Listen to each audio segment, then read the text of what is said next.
দিনহাটায় দিল্লি পুলিশের অভিযান, পরিযায়ী শ্রমিকদের বাড়ি বাড়ি তল্লাশি, আর তা নিয়ে ক্ষুব্ধ মুখ্যমন্ত্রী মমতা বন্দ্যোপাধ্যায়। তিনি বলেন, ওরা কে, বাংলায় কে থাকে তার ভেরিফিকেশন আমরা করব।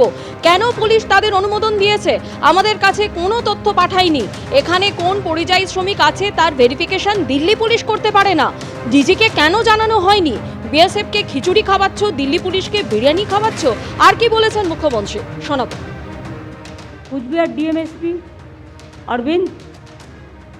ম্যাম নমস্কার। ম্যাডাম কি শুনছি দিনহাটায় দিল্লির পুলিশ গিয়ে পরিযায়ী শ্রমিকদের বাড়ি রেড করছে, তারপরে ম্যাম এটা আমরা খবর পেয়েছি। ম্যাম এটা যারা ওখানে কাজ করে ওদের ভেরিফিকেশনের জন্য আসছে। লোকাল ওরা কে ভেরিফিকেশন করার? আমার স্টেটে কে থাকে তার ভেরিফিকেশন আমরা করব। ওরা কে? Why police allowed them? এবং আমাদের কাছে কোনো ইনফরমেশন পাঠায়নি। এখানে কোন পরিযায়ী শ্রমিক আছে তার ভেরিফিকেশন দিল্লি পুলিশ করতে পারে না। It is not to be done, it is not allowed. আমি অল ডিস্ট্রিক্টকে বলছি, please take care, it is not allowed. তোমার কর্তব্য ছিল তোমার ডিজিকে জানানোর, তুমি সেটা কেন জানাওনি? তোমরা বিএসএফকে খিচুড়ি খাওয়াচ্ছ, তো দিল্লি পুলিশকে বিরিয়ানি খাওয়াচ্ছ, আর রাজ্যটাকে রসাতলে পাঠাচ্ছ। এটা হবে না, এটা হতে পারে না। রাজীব কুমারকে বলবো টু টেক কেয়ার। তদন্তের 1.5 বছরের মধ্যে রেশন দুর্নীতি নিয়েই প্রশ্ন তুললেন বিচারক। নদিয়ায় যে এফআইআর এর থেকে তদন্ত শুরু করেছিলেন সেটা একটা চুরির মামলা ছিল।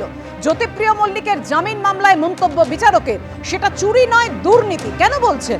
যদি দুর্নীতি হয় তাহলে আজ পর্যন্ত কোনো সরকারি অফিসারকে কেন অভিযুক্ত করেননি? যাদের সেল পাওয়া গিয়েছিল কেউ আপনাদের কি এসে বলেছে শর্ট সাপ্লাই হয়েছে? কথা বলবো, আমাদের সঙ্গে রয়েছেন আমাদের প্রতিনিধি প্রকাশ সিনহা। প্রকাশ, দেখো, নিয়োগ দুর্নীতি হোক বা রেশন দুর্নীতি, বিভিন্ন মামলা সিবিআই ইডি যেগুলো তদন্ত করছে, বারবার তাদের তদন্তের গতি প্রকৃতি নিয়ে প্রশ্ন তুলছেন মাননীয় বিচারপতিরা, বিচারকরা। এক্ষেত্রেও সেই একই প্রশ্ন, এবং তিনি বলছেন যে রুটে নয়, একেবারে রুট থেকে আপনারা শুরু করুন, গঙ্গাসাগর নয় গঙ্গোত্রী থেকে শুরু করুন।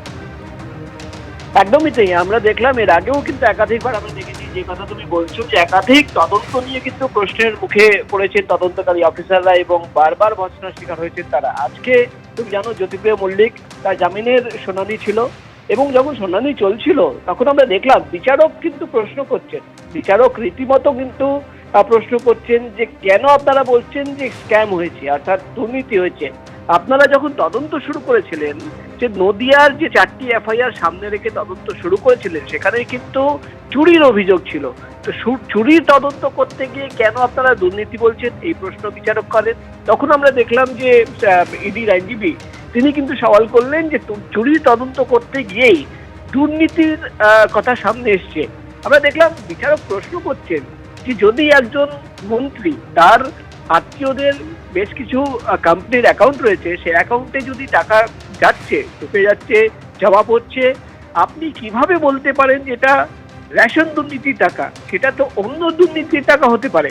অর্থাৎ এই গোটা তদন্ত, তুমি জানো গত 15 মাস ধরে এই তদন্ত চলছে, এবং প্রায় 15 মাস আগে জ্যোতিপ্রিয় মল্লিককে গ্রেফতার করা হয়।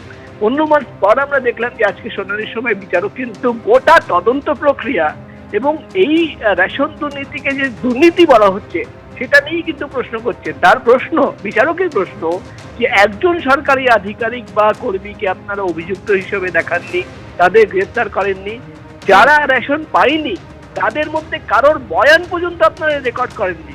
কিভাবে তদন্ত হচ্ছে? কেন রুটে গিয়ে তদন্ত করছেন না? কেন গঙ্গোত্রী থেকে শুরু করে আপনারা গঙ্গাসাগর পৌঁছেছেন না? আপনার তদন্তটাই তো নিচু থেকে শুরু করছেন। অর্থাৎ আমরা দেখলাম যে 15 মাস পরে, গ্রেফতার হওয়ার 15 মাস পর শুনানি চলছে, গোটা তদন্ত প্রক্রিয়া এবং গোটা দুর্নীতির যে অভিযোগ ইডি তরফে আনা হচ্ছে, সেই অভিযোগকে সামনে রেখেই কিন্তু বিচারক প্রশ্ন করছেন, এবং প্রশ্নের মুখে ইডি তদন্তকারী অফিসাররা এবং ইডির আইনজীবীরা। ধন্যবাদ তোমার।